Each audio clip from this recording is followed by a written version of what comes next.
Postière, postier, action.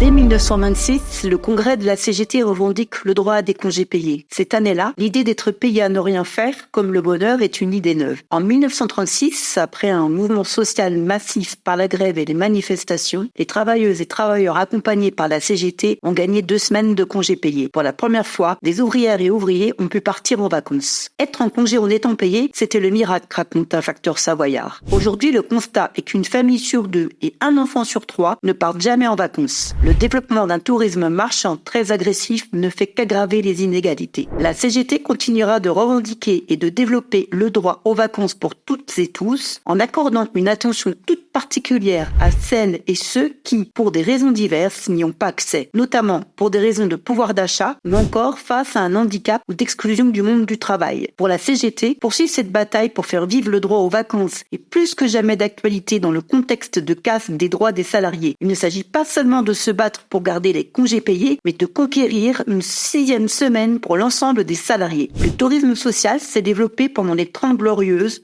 autour de l'engagement du mouvement syndical via les comités d'entreprise, mais aussi avec les grands mouvements d'éducation populaire comme Léo Lagrange, Tourisme et Travail, VVF et la participation de l'État et des collectivités locales. Mais force est de constater que les politiques en faveur du droit aux vacances sont fragilisées. Nous devons aussi gagner une prise en compte plus active des vacances dans la politique de la famille à travers l'aide à la personne en redonnant au chèque vacances le rôle et la place qui lui étaient assignés à sa création. Du 9 au 14 octobre, pour le droit aux vacances et une 6e semaine de congés payés pour toutes et tous, je vote CGT.